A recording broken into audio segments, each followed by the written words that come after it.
I acknowledge today has been a very emotional and tiring day for many, hearing about things that have happened, not only in the past, but are also spoken to continue to be happening to this day. Mr. Speaker, I was given an incredible opportunity in my life to stand in this House and be as much of a positive role model as I possibly can for a generation or generations of children who have felt the harm of the system. And I hope that this little bit of action today will show that we are serious in starting the conversation around what is next. Because an apology is one thing, but what is next is what's important. That we actually deliver real change in the space of keeping our children safe. Now, Mr. Speaker, thousands of survivors shared their experiences with the Royal Commission and have been clear that the system needs to improve its protections against abuse and neglect. The amendments that we're focusing on today with Oranga Tamariki is on secure residences operated by Oranga Tamariki, where less than 200 children and young people with the highest needs are cared for at any given time. The Royal Commission recommended that the government minimise the use of restrictive practices in care, and I agree. And there was one that I felt was inhumane and should have been gotten rid of a long time ago. So this bill will remove the authority to strip search children and young people in secure residences, eliminating one of the most restrictive powers of care in the system. The Royal Commission has also recommended that all care providers should seek the best possible understanding of the background, culture, needs and vulnerabilities of every child and young person in their care.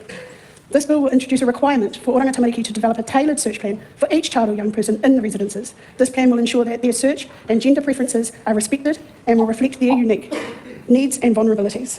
The Royal Commission also emphasised that care safety is of paramount importance.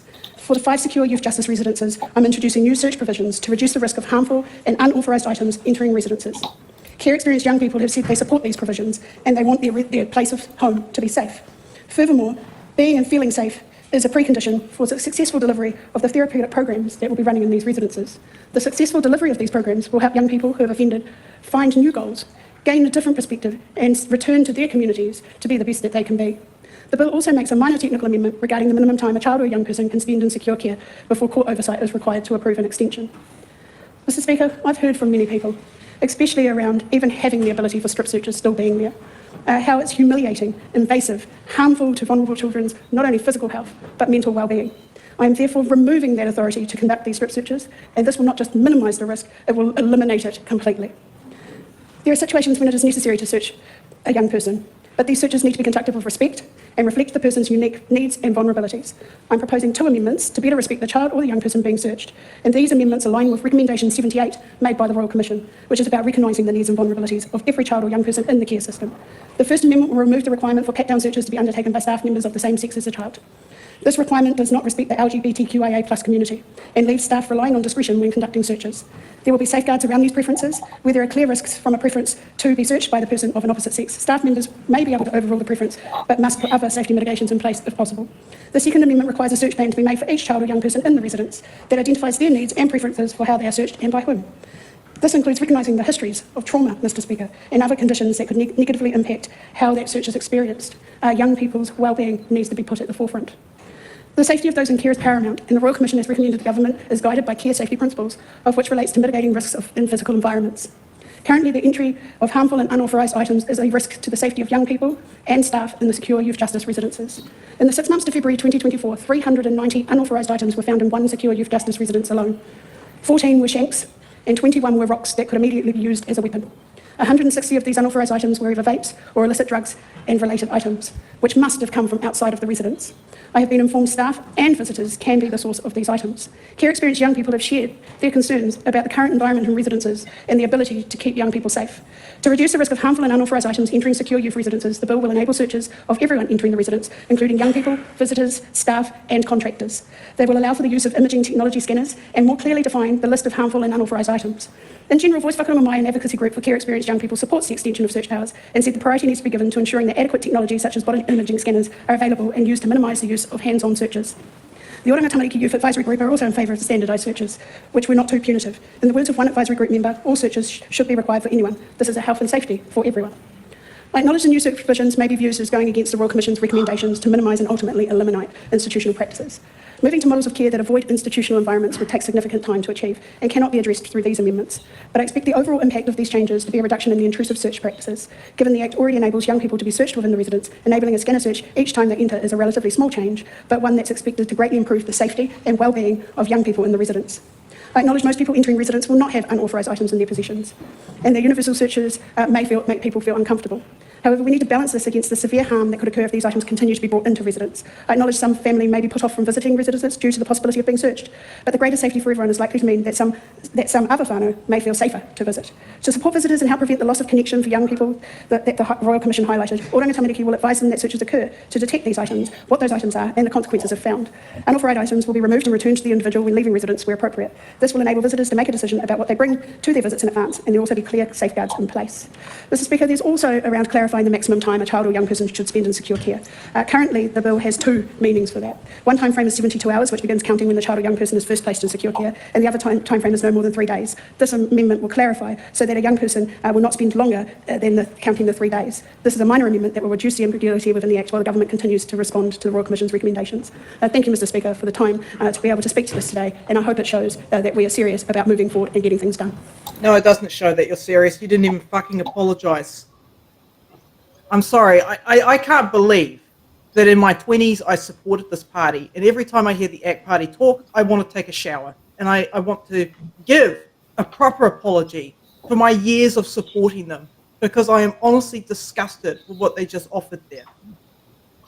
I'm with Dave. I mean, I saw her on Tuesday, and to be honest, I didn't actually, I was really uncomfortable, but what struck me is she's a victim of abuse, not a survivor yet. And as a result, she's making trauma-based decisions. It's very dangerous putting them in Parliament, but I think Seymour's using her, and he'll throw her out the minute he can, because it's a toxic party. And unfortunately, she's going to come out of this a lot worse. And I do feel for her in that sense, but I'm extremely angry at her ignorance and stupidity around amending laws that are going to take away basic civil rights of our tamariki, our mokopuna, our rangatahi.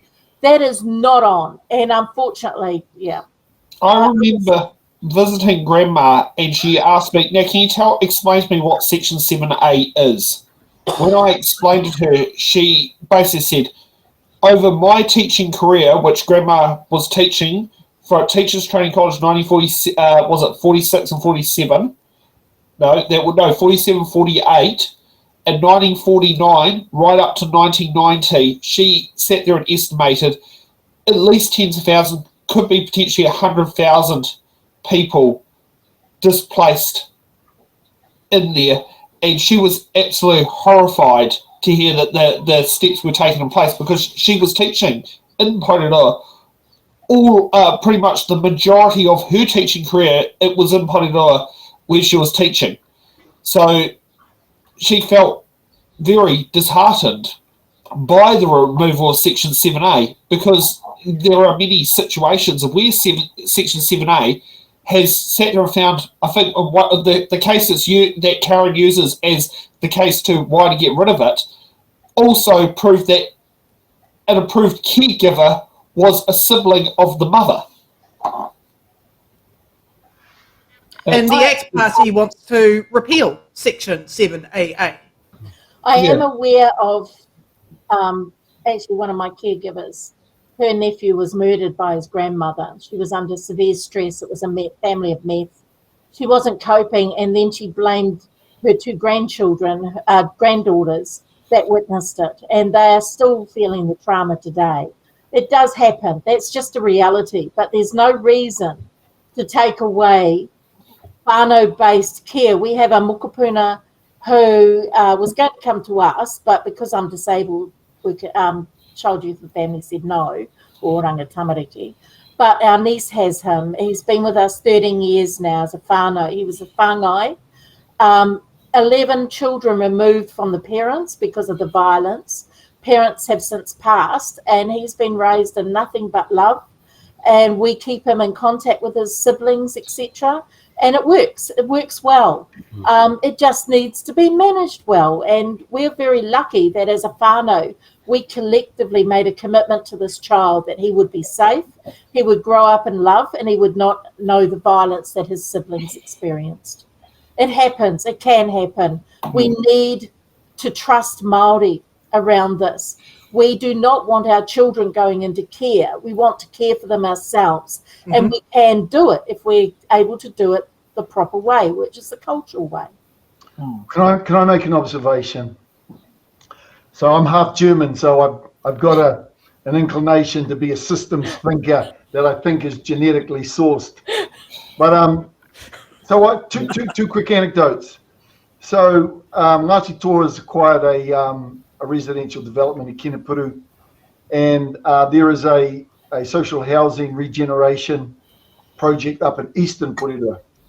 So Chhour came and had a word with me about whether we could make available some houses in Kinepuru for the families that would move out of state houses in Eastern Porirua while they've been redeveloped and then move them back. And I said, okay, we'll have a look at that. But the only way we'd do that is if those families were spread around in the community and not scrunched up. And they said, no, we want them together. I said, what do you want them together for? You know what their reason was? The reason is that it would be more efficient for their officials, to walk around them, and that it was their policy to do so because they'd learned over time that when they regenerated the properties, it was more cost effective. So I said, so let me get this right.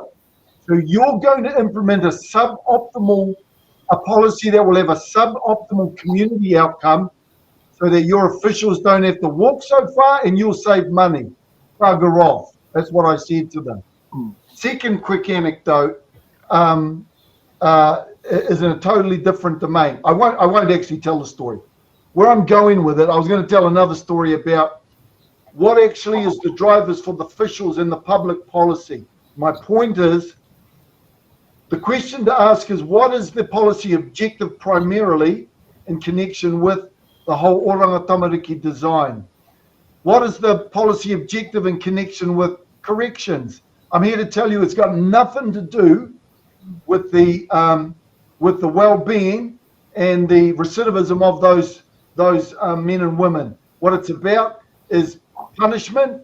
It's about protection of the officials who are involved, right? It's about winning votes. And so what we've got to ask fundamentally is go back to what are we trying to achieve with our policies? What's the intervention logic? What's the evidence? What's the theory of change? None of that happens right now, whānau. None of that. Agreed. Can I just say that I think that we were actually further advanced in inmate reform programs in the 1970s, and we've gone backwards. I think we've gone down the approach of lock them up, throw away the key, and think they're never going to come out, and whoopsie, suddenly they're out on parole. They got us back on track. They put the damn thing in reverse. Going backwards. I thought they replaced the train with bus replacements. Oh yeah. Can I just say at this point, I'd like to apologise to you, Doctor Who, because I once doubted your statements about the intentions of the ACT Party, but it's all true. It's okay. It's quite shocking and frightening when you consider what they're up to. I sussed him out from day one. He's a eugenicist. Currently, his bill before Parliament around extending euthanasia so disabled can be euthanised is exactly a copy of the Canadian bill, of the Canadian Act, which has euthanised so far disabled women who couldn't get accessible housing, and depressed young people who may one day, like I did, get past that, and killing them off at 24. And disabled people denying their care packages and then telling them they can have euthanasia instead. I always said it. I haven't changed my view, but I was ridiculed for it too, but I don't care because that's his tactic. He's been strategic, and look what's happening now. Yeah, I'm 100% sorry for ever doubting you. David, are you talking about David Seymour? Oh, yep. Yes. Yep. So I've spent a bit of time with David this past year. I went out of my way to do so because I'd only heard. I'm sorry. Believe it or not, I did because I'd only heard curated sound bites on his thinking, right? So I wanted to spend some time and just understand what he really thinks. So he really thinks most, in my judgment, most of what he says, not all, most. He's the most dangerous of politicians.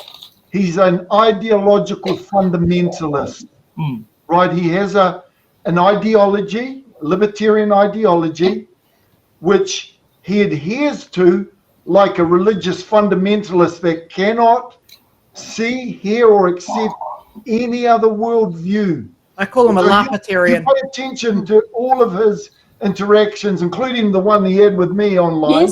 Yes. Never responds to the substantive issue, just continues to restate the sloganistic rhetoric associated with his worldview. And that's the worst kind of politician there is, because he pretty much believes it, and he'll go down dying, like on the cross, like fundamentalists tend to do, for it. Very dangerous, very unhappy about him emerging in our political scene. Because most of our politicians are central pragmatists, roughly, right? So Yeah. don't like that David has appeared on our scene. Yeah. Yep.